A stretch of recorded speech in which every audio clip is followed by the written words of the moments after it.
Hola, and welcome to Vive Nutrition Radio, the first ever Spanglish podcast where you will hear interviews with the top minds in nutrition, performance, fitness, and health in both English and Spanish. Here is your host, expert registered dietitian, Andres Ayesta, on a mission to help you take your nutrition to the next level. Hope you're ready for this. Let's dive right in.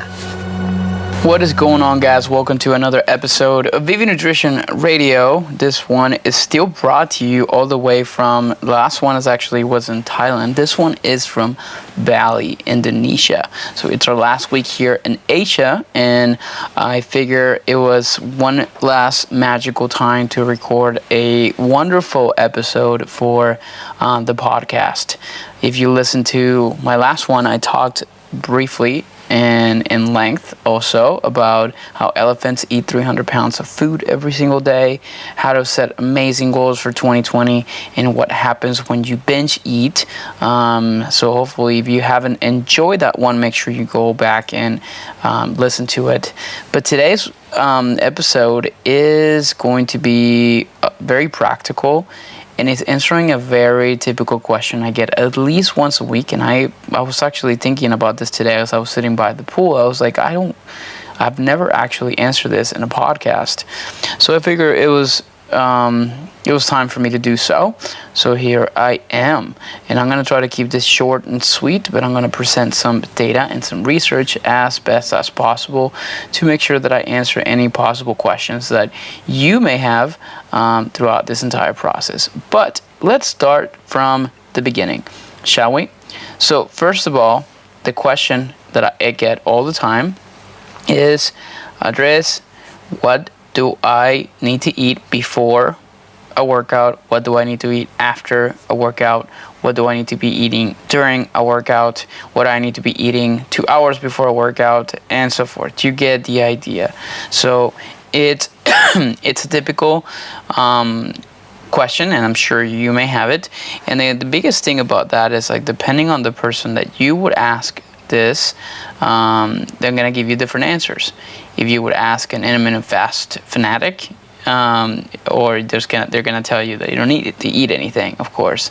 If you would ask somebody that is doing maybe keto or carnivore or low carb, they're gonna tell you one thing. They're gonna tell you definitely not to eat carbs. They're gonna tell you something differently. So the answer is going to depend on many different things. But today, I'm going to try to answer it as best as possible from like a flexible eating, like a whole foods, like all foods can fit type of approach, because that's what I teach. So we're gonna get right into it. And I'm gonna cite obviously some sources and some research available that I have seen recently, as far as like whether or not you should be eating something prior to workouts. But I'm gonna keep it as general as possible. Of course, if you need any extra help and you need something more personalized, I'll be more than happy to chat directly with you. Unfortunately, last week I offered 5 spots to join Team Vive Nutrition, and they got all filled up. Actually, I have 3 more calls, like, scheduled from those people to be happening. Actually, they're happening today as you're listening to this. So I will not be opening anything up until the very beginning of January, most likely. But if you want to be added to the wait list, make sure that you send me an email to andres@vive-nutrition.com and just tell me I want to be added to the wait list, so you make sure that you're added. Because a lot of times some of this information that I share, it's great and all, but at the same time, does it apply to you? And the biggest thing and the biggest mistake I don't want you to make in 2020 is for you to start something that is generic, that is not adjusted to you. Because a lot of times we can go through this entire process trying out new different things and see what sticks. The problem with that is you waste time, you waste energy, and a lot of times you don't really get to the outcome that you want. I'm sure that may have sound familiar because I've done it before. I did it not only in my nutrition at some point, but I also did it in my business until I figured out that it was best, or it was time for me to hire somebody that have walked that walk and they understand exactly how things go And that's exactly when I realized that investing in myself was a very much needed decision I had to make, and I did, which was totally worth my time and my investment. So I'm just obviously just throwing it out there that having a coach is something that is going to allow you not only to have accountability, but somebody that is in your corner to help you along the way to determine exactly what works best for you and help you get from a point of struggle and pain to a point of happiness and satisfaction and control and full freedom within your choices. So if you want me to be that person, or make sure that you send me that email. I would love to have a conversation. I only want to have conversations with people that are serious about this stuff. Now, let's get right into it. I'm sorry I have a little cough. It's kind of cold in the room that I'm sitting in right now as I'm recording this, but I'm going to try to do my best. So let's get right into it. The first question that you need to ask yourself before you answer, or before I can give you an answer as far as like what should you have for before your workouts, is going to be what your goals are. And you may be asking, well, why does that matter? It does matter, and it doesn't matter. And so bear with me on this one. If your goal is fat loss, there's a good chance that you're creating a calorie deficit on a daily basis. So what you choose before your workout is it can influence some things, because when you're in a calorie deficit and you're trying to preserve and maintain muscle mass, you need to make sure you're prioritizing protein, and you're prioritizing protein needs, and you're meeting them specifically at times where there's a lot of damage that is happening. Let me tell you why this is important, because well, besides that is the fact that when you're working out and you're training and you're exercising, you're stressing the body, and calorie deficit alone is another stress for the body. It's a metabolic stress, because your body is not getting enough fuel, and then when it's not getting enough fuel, it's actually going to try to make some changes into its metabolic machinery to be able to adapt to the lack of fuel that is not being added from food. So of course those kinds of stresses are compounding into bigger things, and obviously your body doesn't like that. So when you're adding on top of calorie deficit, a lack of protein, obviously you can start to suffer as far as gains and not see the results that you want to achieve, because there's some things that are not happening. So that's when protein timing may become very important. In fact, research has proved that protein timing is important. Now, some researchers like Brad Schofield and other people have kind of come to the conclusion based on some meta-analysis and a lot of research that they have done, or reviews that they have seen, that protein timing is not as important as overall protein intake. I stand in a point in which both of them I feel like are correct.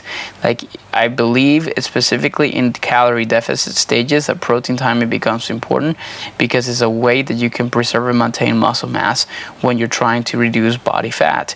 And I tell every single person, you cannot gain muscle mass and reduce body fat. Yes, you can, but then you cannot. And you're like, okay, Andres, you're not really giving me any answers. I get that. But the reality is that you always need to kind of establish a priority. And when you're trying to lose body fat, which most of you guys listening to this are probably on that boat, what's going to happen is usually you're going to have to try to prioritize one over the other. But one thing that you need to make sure that you preserve, I want you to think, I want you to treat your muscles like they're diamonds. It's really hard to get them and really easy to lose them, or really easy for them to go away. So that's why it's important for you to prioritize some of those things. So that's like a part of it that I want to make sure that you are considering from that perspective. So protein timing becomes important. So the goals are going to be key.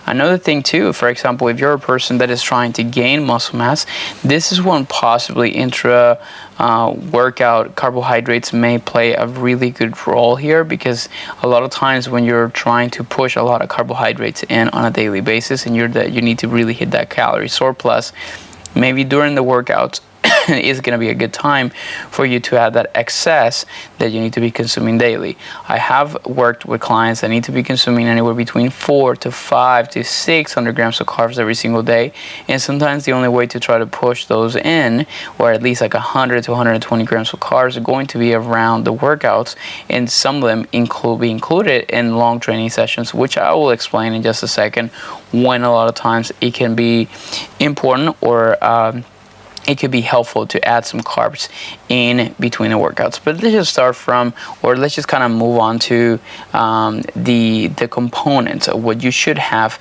before, and then we'll talk about after.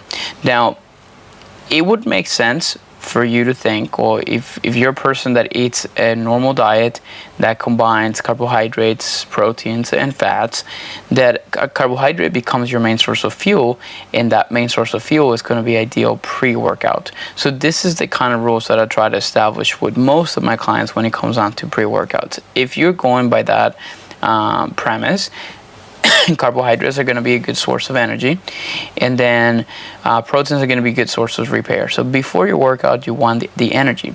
Now, there's going to be different situations and scenarios, so the time of the day also will influence this. But here is the main basic rule.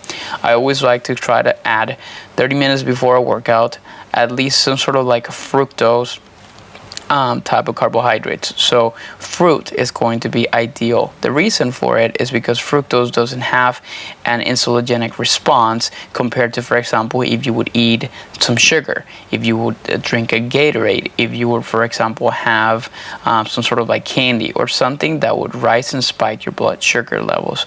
The thing with anything that spikes your blood sugar levels before a workout is you're going to have a big spike, but then you're also going to have a big drop. So when you have a big drop, obviously your energy levels are not going to be as consistent. When you are adding some sort of fructose-rich carbohydrate source, it's actually more, if you think about like a curve, like an energy curve, it just goes up but not as high. There's still good fiber that are going to help you digest that food pretty well, and then in a way that is not too fast but it's not too slow, and then it's going to give you that longer lasting energy for a quick workout. So we're talking about if it's going to be something anywhere between 45 minutes to an hour, which most of the people listening to this podcast, you're more like the average workout goer, going to get a CrossFit workout in, or maybe you're just going to go to the gym, getting a boot camp workout done as well. Like those are the kind of things that may require something like this. So a banana, an apple, or something like that is not going to be something that is too heavy in the stomach. I said apple, and a lot of times I personally cannot have that because I feel like it feels really heavy on my stomach. So a lot of times it could be something even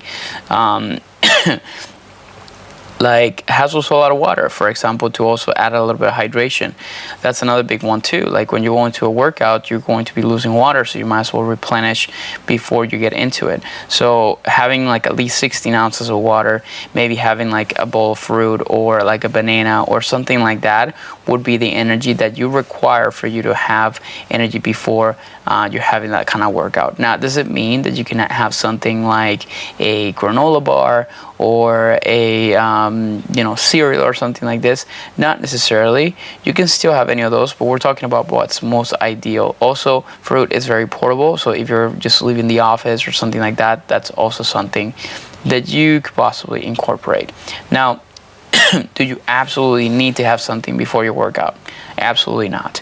This is the other part of it. This is the other side of the coin when it comes down to pre-workout nutrition, which is you simply don't need to, as long as you meet your energy needs. So I'm going to give you the example, and it's here talking more about the timing of the day.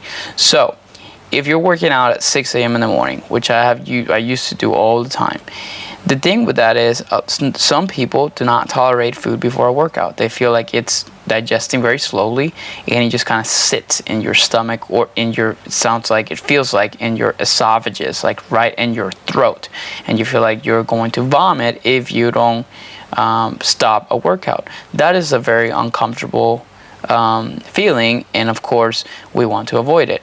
So many people tell me like, well, but I feel like I heard you have to have something to eat before your workout. You don't. Here's why you don't need something to eat before your workout. And I'm obviously giving you the example what's best, but it's not a requirement. Your body has glycogen storage, and glycogen is the way that your body stores carbohydrates in your body. Now, whenever you are increasing energy expenditure, or your body is going through a stressful situation in which it needs quick energy, aka a workout, what's going to happen? It's going to start sensing, or it's going to start sending alarms. Okay, body, we need energy. We need to extract energy from somewhere. Now, if you had that banana, your sensing mechanisms in your body is going to sense there's blood sugar in the bloodstream at that point from that banana, and it's going to start using that and shuttling that into your muscle to be able to work at the pace that it needs to be working at. So it's a constant fuel. But whenever that banana is going to be running out and you use all that fuel, what's going to happen is the body's going to continue to send it's going to be sending some alarms like beeping, and you're trying to sense where is energy being stored, and it's going to realize that there is some storage in the form of glycogen, which is kind of like your immediate gas tank if you think about it that way. So depending on the intensity of which you're training at, what's going to happen is you're going to start using up some of that glycogen storage. Specifically, if you're training at above 60 to 70% of your heart rate max, which is essentially, think about the best way to do it and the simplest way to do it is like take your current age and subtract it by 220. That gives you an idea what your max heart rate is. So let's say it's like 180. So if you're training anywhere between 130 and 180 beats per minute, like the average type of workout, your body's using predominantly carbohydrates per research is what's being shown. Again, this is for in most general scenarios. So if you're training at that intensity, your body's going to try to figure out where can he get the energy sources from, and glycogen storage is going to be a big one. Now, what happens in the morning when you're fasted completely? Where is it getting that energy? It's getting that energy from your glycogen storage. You were sleeping, and even though your body is using some of that glycogen storage for energy, because your brain needs energy to be able, when you're sleeping, you need energy for your body to be able to recover, to process things, and all yada yada. So what's going to happen is you're going to start to encounter or your body's going to try to start pulling some of that energy from your glycogen storage. Now, when your glycogen storage actually runs out, which is very rare, or it's not going to happen unless you're having an insane 2-hour workout, super high intensity, and it's likely the chance that you're not doing that type of workout right now. So unless that happens, you don't need to be worrying about everything, because your body is going to find its own mechanism to get its own energy. But Andres, I actually feel like a headache, and I feel like I'm going to pass out if I don't eat something. Listen, unless you have diabetes or some sort of issue that your body does not regulate blood sugar the proper way, that is all in your head. And I keep saying that all the time. It's either that, or you're not hydrating properly, and then there's an electrolyte imbalance that you may be experiencing, and that's why also that may happen. So if you want to know what should you do pre-workout, before 6 a.m. in the morning workout, if you don't like to eat something, drink enough water. And if you want to have something with electrolytes, I usually recommend most of my clients to do either something like Propel, a Powerade Zero, or a lot of times I do recommend this company. It's called Drip Drop. You can find it, I think, at Walgreens. I don't get paid to say this, so props to you, Drip Drop, because I recommended your stuff to a lot of people. So you should start sending me some stuff. But anyways, but those are the ideal kind of scenario. So think about you waking up at 5. Again, this is for the morning workout goers. You're gonna wake up at 5. You're going to get your glass of water, 16 ounces or something, if you want to add some electrolytes. Out the door you go, you get your workout in, and then you focus on the post-workout nutrition. I'll get back to the post-workout nutrition in a minute. I want to continue with putting some possible scenarios.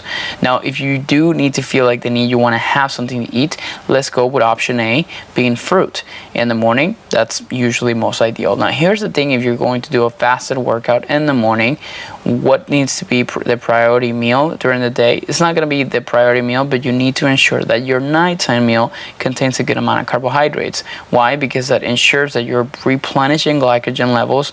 That's going to be ideal, because when the next morning comes, comes out, guess where that energy is going to be coming from? And you're fasted from those glycogen stores. Here's the question that's going to come right after that.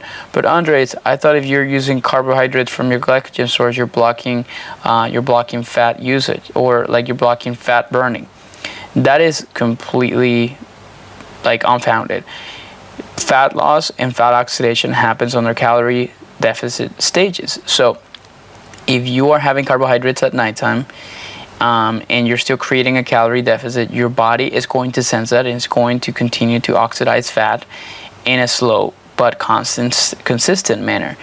So most people think and associate like fat oxidation, fat gain. If I eat carbs, I'm blocking fat oxidation. Yes, in a way, in a sense, you are. Whenever that's been shown in research, when glucose is elevated, fat loss or like fat oxidation is blocked. That does not mean that it doesn't happen on a daily basis. It just means it doesn't happen at that moment. That's what a lot of people kind of get so confused about, and many people, that's why people are scared of sugar, because sugar blocks like fat oxidation. Yeah, it blocks it at that moment, but if you're not creating a calorie deficit, it doesn't matter at all, because you could be eating way too much food, way too many calories, and that's still preventing from you to be able to oxidize fat, period. That's why a lot of times I get so confusing around that.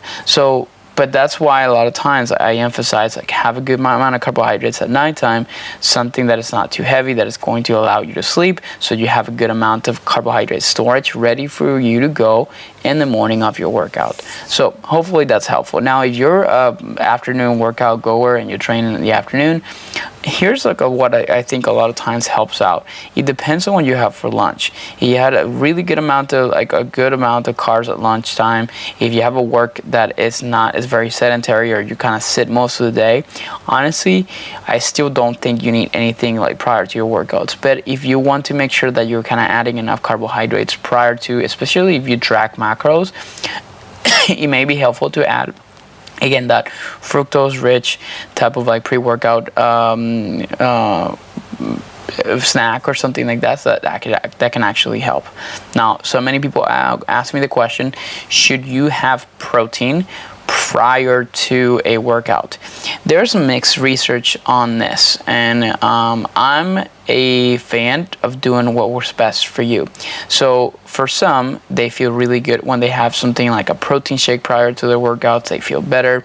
It's not necessarily so much about feeling, because when you're adding, and when we're talking about why do you need to be consuming protein around your workout, specifically after, because there's damage into your muscle fibers, and then that damage is, your muscle fibers are breaking down, and you need to be able to repair them by maintaining a state of something called positive nitrogen balance. Positive nitrogen balance is when your body has more protein that is breaking down, and it can repair tissue and it can create new proteins. Now, that doesn't matter if you do it before or after a training program. The whole goal of this is to make sure that you're getting enough protein on a daily basis to maintain that positive nitrogen balance. Having said that, there is some research that has been shown that people that time their protein into protein feedings that are anywhere between 25 to 30 grams a few times during the day to meet their overall protein intake have better or improved muscle protein synthesis, which I want you to think, I talked about this like a couple podcasts ago, is like that on and off switch. It's actually more efficient when you're doing that separate feedings throughout the day, including that either pre or post-workout protein intake, which can be anywhere between 25 to 30 grams. Some of my clients like to have some yogurt with fruit prior to their training. The thing with that is, that's perfectly fine if you feel fine with it, but at the same time, that it's a slow absorbing protein, so it's going to absorb very slowly. And here's the thing, what happens when you consume protein prior to, you're adding into what we call an amino acid pool. An amino acid pool, I want you to think about, is like the amino acids are like the links of the chain that make up a protein. So they are the basic units. So when you digest a protein, they turn into amino acids that are kind of free flowing through your bloodstream. That's what we call the amino acid pool. When you're training, you're damaging muscle, and some of those amino acids can be oxidized, and some of those amino acids can be started to be using for muscle repair. However, that doesn't really happen at that moment immediately. So why I personally recommend this for people to make sure that number one, they're getting enough protein throughout the day, and second, if you're going to time your protein, I preferably add it post training is usually what I recommend. So as a recap so far, we have a fructose rich type of carbohydrate as your plan A prior to your workouts, but if you're fasted, make sure that you have consumed a good amount of carbohydrates in previous meals or the previous night. That's going to be important. Also make sure that hydration is on point and that you're consuming enough electrolytes, especially if you're a person that is like scared shitless of salt and adding salt into your food, because salt is needed, sodium is needed, especially if you're a person that lives in a hot area. It's hot as balls here in Bali and we're sweating a lot, so we're losing a lot of fluids. I add one of those electrolyte packets every single day to my water because I need it. So those are smaller things that a lot of times that you have to understand and kind of like, you know, change up a little bit. So post-workout, what's like the ideal kind of ratio? So let's move on to like post-training. Like, should you have protein, carbs, whatever may be the case? Here's what I usually tell a lot of my clients. This is a good time for you to start. This is when your body is most insulin sensitive. And what does that mean? It means that your body is craving nutrients and it's ready like to be able to put them in the right places. Insulin sensitivity means your body's like your cells, like especially muscle receptors for glucose and for insulin are actually super like heightened, like their senses are super heightened. They're very sensible to the signaling because insulin is a messenger, so it's very sensitive to the signaling, the insulin, which is that hormone that kind of like tells them like, hey, there's a lot of blood sugar coming in right now. It just kind of tells them like, open up the door so this free blood sugar that is kind of flowing from carbohydrates can actually enter into the right places and be used for energy. So after workouts, and that's why workouts are so important for improving insulin sensitivity, after workouts is a time where your body is most receptive to carbohydrates and it uses them more effectively. So this is a time where you can kind of push those simple carbs that are easily digestible and there's something that is going to go very quickly into your muscle and liver to be able to replenish what was lost. And at the same time, insulin, it's also an anabolic hormone. It can kind of help in the process of muscle protein synthesis and muscle repair. So this is a time where I actually tell a lot of my clients, you want to have a Pop-Tart, this would be the time for you to do that. You want to have something sweet, this would be the time for you to do that. Now, of course, you can always go into more structure type of post-workout snacks, but here's the one thing that you can help, like it would be really helpful for you to remember post-training. This is something I learned and when I was working with pro athletes and youth athletes, is the 3 R's of recovery. So write this down as you're listening to this. R number 1 is going to be refuel. And what do you refuel with? You refuel with carbohydrates. So again, a simple carbohydrate, not something too heavily digestible. So for example, something like a very high fiber food is not going to be ideal because it just sits in your stomach. You want something quick. So refueling with carbohydrates. Repair is the R number 2, which you repair muscle and fibers and through adding enough protein through your diet. And usually the rule of thumb is like anywhere between 25 to 40 grams of protein post training. And then rehydrate, which is going to be something that you would add. Again, this is our number 3, through fluids and electrolytes. It depends on the type of workout. If it's like a 45-minute workout or something like that, it is not as needed. But those are going to be like the 3 R's of recovery. So if you had a really intense session, a good type of like post-workout meal can be a protein shake, and add that up with maybe some rice cakes that are maybe additive with, I don't know, something that doesn't really have a lot of sugar. It could be one of those like flavored rice cakes. It could be a Pop-Tart. It could be, a lot of times people ask me about fruit, but then fruit doesn't really kind of defeat the purpose of adding in post-training because it's not really kind of rising the insulin that you kind of wanted to rise up. So it really depends. Now, some people may ask me, well, what if I'm just going to have a meal post-training? Yes, you can do that, and I actually do support that. And most people actually don't need this elaborate post-workout training or post-training like or post-workout meal or post-workout snack like super elaborate. But I think most people would benefit just to kind of have a meal within like 1 or 2 hours after training, honestly.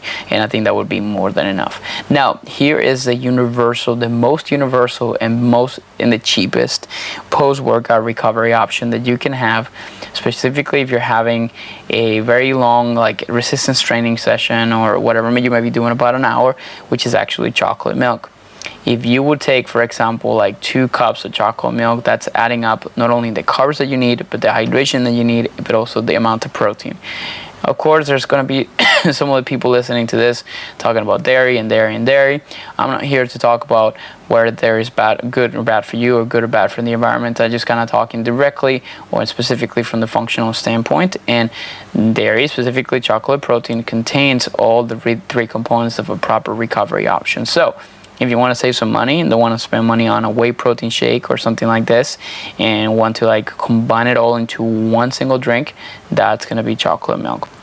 So there you have it, friends. That's a simple post-workout type of snack that you can have immediately post-training. So yeah, and that's it. We had to obviously try to kind of keep things as simple as possible, and it also depends, again, from the timing perspective. Your post-workout is going to also be dependent, as I said, on what you're going to have post or after. But you have to start to look at the bigger picture of what happens in your entire day. But here's a simple thing that I tell all my clients to do, especially if you're tracking macros. If you're tracking macros and your total carbohydrate intake, write this down. That's just gonna, for shits and giggles, for a number, or an arbitrary number here, is 200 grams of carbs on a day that you're working out. 50% of those carbs can be surrounded or can be structured around your training. Now, does it mean like within the hour? No. I usually tell most of the clients I work with to include it anywhere between like 2 plus minus 2 hours before after training. So that means if you train at 6 o'clock at night, anywhere between 4 and 8 o'clock, you're going to be adding 100 grams of carbohydrates. And the best way that you can do it is start to building into like your pre-workout. Let's say your banana 30 grams, and then you're having something right after your training. Let's say like you do your chocolate milk, which you add 2 glasses, added up about 40 grams of carbohydrates. Now obviously that's adding up to 70, and then you have 30 grams of carbs and like maybe a cup of rice that you would have for dinner. That's a simple way to add all that up into 4 hours post-training or around your training. That's what we call carbohydrate targeting, or carbohydrate, I will call it carbohydrate targeting, because it's specifically, even if you're listening to this and you're a person that does a ketogenic diet, your body would actually respond really well to carb feedings immediately post-training, again, because of the insulin sensitivity that I was talking about at the beginning. And this would be a time where your body would sense those carbohydrates and use them very effectively. So again, these are like specific and advanced strategies that I usually a lot of times recommend to many of my clients from that perspective. Now I do have a question in here that before I kind of jump into and kind of close it up with like supplements and things like that, which is, should you have intra-workout carbohydrates? There's a lot of companies now are adding things like what's it called, like the carbolin and super starches and things like that. Are they good? I'm going to say that yes, they can be. It's just a quick, simple addition to a carbohydrate source you can get from food, but you get it through a powder and you just mix it in with water. It's super easy. They actually don't mix that well, so they're just usually like big chunks of things in your water. But anyways, the point is that they're effective. The difference between that and food, they usually are, the main sources of carbohydrates are going to be things like maltodextrin or things of that sort that are going to be what they call super starches. So they release in your bloodstream at a very slow pace, but fast enough for you to be able to use them effectively throughout your workouts. And they help you replenish glycogen source, and they do have an insulinogenic response as well. So usually most of those carbohydrate like supplements are going to be like, one serving is going to be closer to 25 grams total. So that's obviously a way that you can gonna get 25 grams of carbohydrates. In some cases, they can be helpful, specifically clients of mine that are on very higher calorie states. They can be super effective. Now, if there's one that I do recommend most people I work with, is going to be Generation Yukon. Generation Yukon is made with a corn type of starch. Again, it's a slow release type of carbohydrate that is very ideal 30 minutes prior to training. Again, I don't get paid to send you any of this, but then if you're looking for specific supplement ideas as far as like what kind of carbohydrates are most effective prior to training, specifically if you're a person that does marathons, if you do long race or long bike days or something like that, that you go and extend beyond just a typical 30 to 45 minute like workout routine in the gym and lifting weights. If you do more than that, then maybe this is something for you. Because of like the composition of the type of carbohydrate that you have on there is going to be specifically targeted to give you that long lasting response as a result of that carbohydrate feeding. So hopefully that's helpful. I think I'm already overextending myself, and I think I'm past the 30-minute mark. But yeah, so I finish this up with supplements. I tell this to every single one of my clients. You do not want to start with supplements until you have fixed completely your entire diet. So, but it's important to talk about what supplements are down the pipeline right now that people are talking about. I'm just going to tell you the ones that I recommend most of my clients all the time, because I do have enough research to support their efficacy, as I have mentioned in the past. Number one, I do recommend most people to, whether you're trying to gain muscle mass or not, to supplement with creatine. Men, women, everybody, because I do think it has far more potential than just muscle and strength levels, but also cognitive improvements and cognitive benefits. So I do recommend 5 grams of creatine pre-training or post-training. You can do both, as long as you kind of stay consistent and remain consistent with that. Second supplement I have been playing with recently is beta-alanine. So beta-alanine is going to be a good pre-workout supplement addition, because it's going to help you buffer lactic acid as it builds up through resistance training and high rep type of workouts. So for CrossFitters is ideal. But I do like sustained release beta-alanine. Beta-alanine is the kind of ingredients in pre-workout supplements that give you that itchiness or like kind of like sense of it's called paresthesia, but it's essentially that, what's it called, the itchiness, like, feeling that you have from a pre-workout supplement comes from that beta-alanine. I do recommend a sustained release, which it doesn't have that effect. There's one company called Clean Athlete, and there's also another company called Thorne. They both sell the sustained release beta-alanine, and I recommend anywhere between 2 to 4 capsules prior to training. Another big supplement I have been recommended to some of my clients, it's L-citrulline. Again, it acts in similar but different pathways, and what it does, it kind of helps improve blood oxygenation, which again, when more oxygen gets to your cells and gets to your muscles, then your muscles work better, work harder, and work stronger. So of course you have better performance, and when you have better performance, your body changes more rapidly. So of course that's all sort of connected, and I think that's ideal. Now, if you ask me anything post-training, I think just if you're doing protein, of course, a whey protein is a high-quality protein source. I would just recommend for you to do an isolate or a hydrolyzed, mainly because a concentrate, a lot of times, is not as pure. It comes with a lot of additions and additives, and it's just not always ideal. I'm not going to talk about like the specific brands that I would recommend, but an isolate and a hydrolyzed is going to be your best bet as far as like what you can include post training. Now, are there more ingredients that I like to recommend my clients and pre-training? Yes, but I'm not going to talk about them, because again, I don't think there's enough research to support me recommending these supplements. Sometimes I include them as a way to possibly experiment with certain things, but it's not always something I recommend to everybody.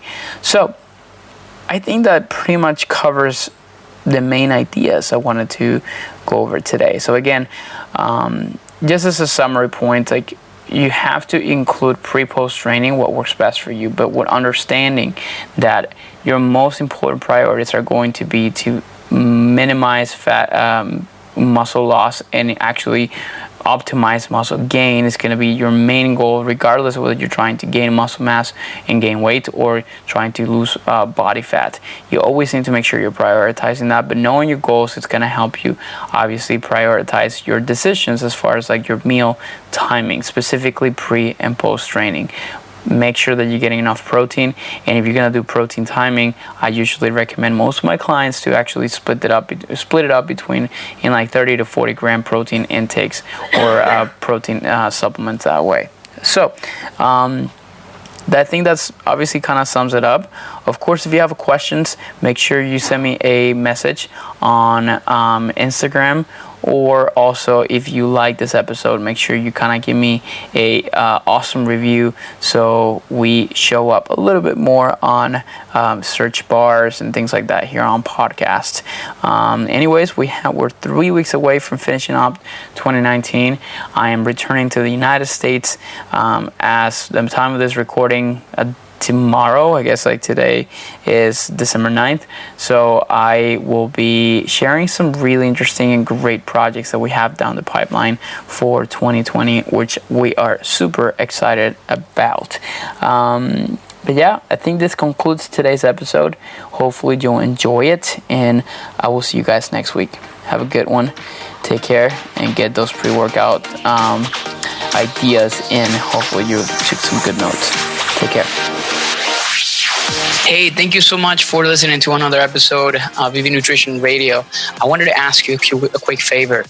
If you enjoyed this episode, or if you're enjoying the podcast altogether, make sure you subscribe and leave us a review so we increase our visibility and we continue to reach more people and change their lifestyle through nutrition, performance, fitness, and health. Thank you guys so much, and I'll see you guys on the next one.